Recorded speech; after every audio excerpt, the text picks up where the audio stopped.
En este rumbo de la mañana, regularmente, después del comentario de nuestra compañera Danira, es el turno de Manuel, pero hoy nuestra compañera Kimberly tiene un compromiso y tiene que retirarse unos minutos antes, por eso le vamos a ceder el turno a ella en el día de hoy. Y vamos de inmediato con el comentario de Kimberly Taveras. Gracias, Elvin. Señores, la verdad es que viendo el panorama, ¿verdad? Hay mucho que comentar, hay mucho que decir sobre todo lo que está pasando. Yo voy a dividir mi comentario en dos. Primero, como ingeniera química, ¿verdad? Pero como parte del colegio, eh, como parte del colegio del CODIA, miembro del CODIA, quiero destacar la gran cantidad de ingenieros que ha aumentado y que se ha unido a este organismo. Antes la mayoría de los profesionales pues no veían ningún tipo de beneficio ni representación.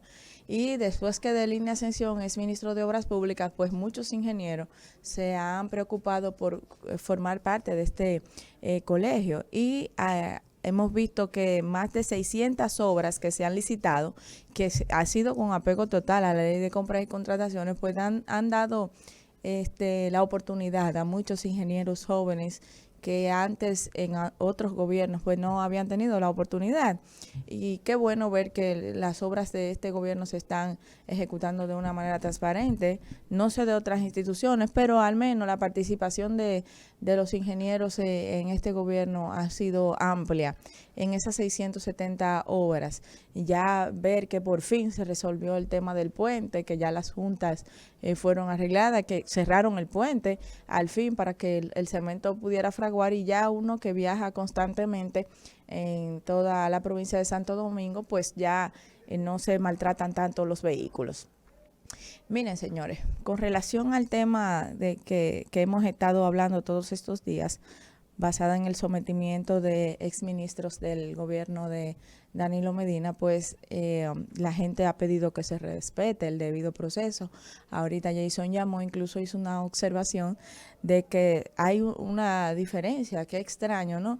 Que el Partido Revolucionario Moderno, que es el Partido Revolucionario, pues cuando se hizo un show de mal gusto, recuerdo yo, encabezado por Jean Alain Rodríguez, hasta se contrataron empresas para que firmaran cuando apresaban a varios miembros del PRM, incluyendo al presidente Andrés Bautista, que hasta hace poco, en una convención interna en ese momento, había salido paliza, pero hasta antes de eso había sido Andrés Bautista, fundador del PRM, Roberto Rodríguez, ex senador del Ceibo, y otros también del PLD, como Temístocles Montaz y otros líderes importantes, ¿verdad? ¿Por qué?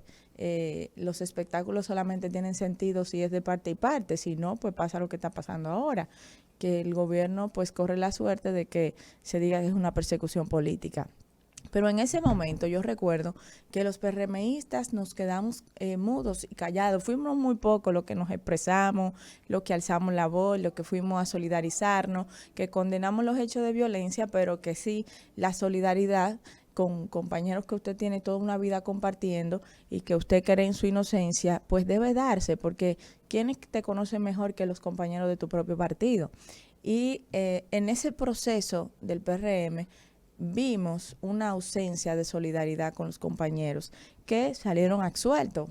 Lo que conocemos a Andrés Bautista y a los demás, sabíamos que son gente de una alta moral, que no iban a estar implicados, que era solamente un circo mediático en ese momento, y como así se demostró.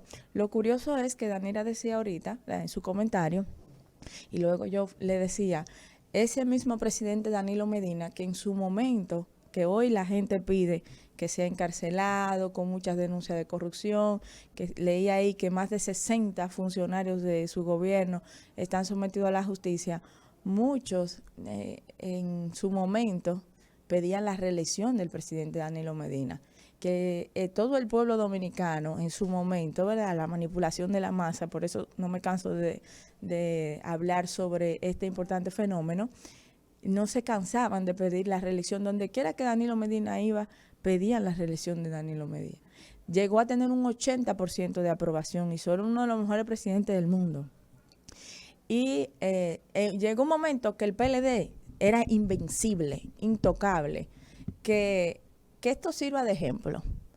Asimismo, Leonel Fernández también en su momento, 3 veces presidente del país, uno de los presidentes más populares. Y cuando a usted le llegaba a la mente el presidente Danilo Medina, se hablaba de él, usted le tenía que llegar la palabra, cuando llegaron al gobierno, ¿cómo era? De gastar poco.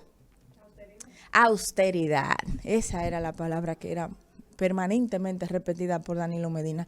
Lo que quiero decir esto es que si hacemos un análisis de los últimos años, lo que ha pasado en América Latina con relación a los presidentes, hace mucho que los presidentes no son intocables, hace mucho que los gobernantes y los principales líderes de los diferentes países de América Latina, al contrario, son el principal objeto de ataque cuando salen del gobierno. Por eso, los presidentes hoy en día y sus más cercanos deben saber que deben cuidar más salida del poder que la permanencia en el mismo. Oigan bien, deben cuidar más la salida del poder que la permanencia en el mismo, porque no es cuando se está en el gobierno que vienen los cuestionamientos, porque cuando se está en el gobierno se sacrifican chivos expiatorios. No, tú no me representas nada, ven, yo a ti te voy a poner de ejemplo. No se sacrifican los más cercanos, ni los que podrían involucrar o manchar el nombre del que está gobernando. No, es después, es posteriormente, cuando viene otro gobierno, cuando viene otro partido, cuando viene otra gestión, cuando vienen otros intereses. Ahí es que se destapan situaciones como esta, sean verdades o sean mentiras, no hay forma de saberlo, porque el poder se presta para manipular las masas a la manera que quiera, porque el que tiene el poder puede hacerlo todo. Evidentemente, gracias a Dios, vivimos en un Estado de Derecho y a la corta y a la larga siempre se puede demostrar la inocencia o la culpabilidad de una persona. Y yo voy a leer ahora una serie de casos que han marcado a América Latina y que y no solamente lo han marcado en figuras políticas, sino en presidentes de esas naciones y en sus colaboradores más cercanos. Todo inició en el 2013, no sé si ustedes recuerdan o si todos recordamos la famosa Operación Lava-Jato, cuando la Policía Federal de Curitiba realizó la Operación Lava-Jato. Esto, señores, culminó que graves denuncias que en los gobiernos de Lula da Silva y de Dilma, pues hubieron graves casos de corrupción. Lula fue a la cárcel, ya sabemos lo que pasó con Dilma Rousseff, y al final Lula se recuperó de esta situación y hoy es nuevamente el presidente de Brasil. Y ya sabemos de dónde terminaron sus contrarios, quienes lo sometieron. Y esa es la política. Hoy tú estás arriba, mañana estás abajo. Hoy tú das como martillo, mañana tienes que estar preparado para recibir como clavo. Y el segundo caso que nos marcó a todos fue en el 2014, ¿verdad? La Casa Blanca de Peña Nieto, cuando la esposa de Peña Nieto compró a uno de los principales contratistas de su gobierno una casa, una mansión en uno de los barrios más lujosos de México. Esto desató una polémica de fraude a todos los niveles. Todos recordamos también la familia Kirchner, que es del tercer caso que voy a hablar, y los gobiernos de los Kirchner, tanto de su esposo como de Cristina Fernández de Kirchner, y al día de hoy ella tiene una orden de impedimento de salida de su país y enfrenta graves cargos, pero el kirchnerismo, ¿verdad?, la apoya siempre y la acompaña. Incluso se dice que estos sometimientos que se han hecho en contra de ella es por el temor que hay de que ella se pueda presentar a un proceso electoral y que con esto pues ya no se va a poder presentar. Luego recordamos Otto Pérez Molina, expresidente de Guatemala, un presidente sometido y encarcelado en el 2015, un caso sorprendente, acusado de corrupción y de inmediato encarcelado. Esto pasó en Guatemala en el 2015. Y también recordemos las acusaciones, que es lo último, lo más reciente, pero no lo menos frecuente, el chavismo y el narcotráfico en Venezuela. Hace varios años, el administrador del control de drogas de la DEA de Estados Unidos registró las actividades del cartel de Soles, que está apoyando el gobierno venezolano. Ustedes saben que el gobierno americano siempre ha llevado una constante lucha contra el tráfico de drogas, ya que su país es el principal y sus ciudadanos los principales consumidores. Y bueno, siempre el patrocinio del narcotráfico está presente en la mayoría de las campañas políticas, este dinero proveniente del narcotráfico que incluso está vigente en la actualidad. Y hay algo, señores, que hay que resaltar, que tanto como los gobernantes son cuestionados y sus círculos más cercanos, luego que transcurre su gobierno, nunca en el mismo gobierno, esto es muy difícil, estos casos que acabo de leer son incluso sin precedentes, este presidente de Guatemala que fue sometido siendo presidente. Pero también hay que hablar de la corrupción empresarial. Solamente se ve la cara de los políticos, muy poco se habla de los empresarios. Y si hay un corrompido es porque hubo un corruptor. ¿Dónde están los corruptores? O sea, los políticos hacen corrupción solo, no es así.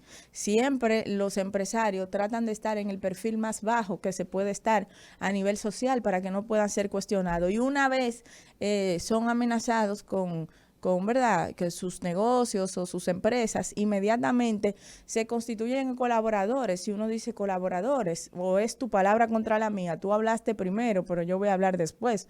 Porque si uno se pone a pensar una cantidad inmensa de millones que se ha dicho ahí, y uno se pone a imaginar el volumen que ocupa y en espacio todos esos recursos, y uno dice, caramba, pero serían patanas y patanas que habrían llegado ahí, cómo se efectuó esto, cómo se dio. Entonces hay que ver la cara de la moneda de los demás. Esto no es algo nuevo, ya lo hemos vivido en nuestro país en otras ocasiones. Yo espero que, como todos los ciudadanos, se respete el debido proceso, y que al final, a la corta y a la larga, esto va a quedar en manos de los jueces dominicanos, que no deben ser parte de la presión mediática, que no debe ser parte de lo que se ha querido. Se ha querido una justicia independiente del gobierno, pero una justicia dependiente de los medios de comunicación y de las redes sociales y de la voluntad de las masas. Y para eso existen las leyes, si no vamos a tomar una cruz y par de clavos y vamos a crucificar a todo el que se nos parezca y que nos caiga mal. Me parece que ya en los próximos días vamos a seguir viendo cómo se desarrolla esto y cuáles más son los involucrados, porque alguien del PRM va a tener que caer a la corta o a la larga, porque el pueblo lo está pidiendo. Esperemos que esta justicia, que tiene uno de los mayores retos, pues sea una justicia independiente de verdad y que no sea un brazo político para penosamente prestarse al circo que ya hemos visto anteriormente.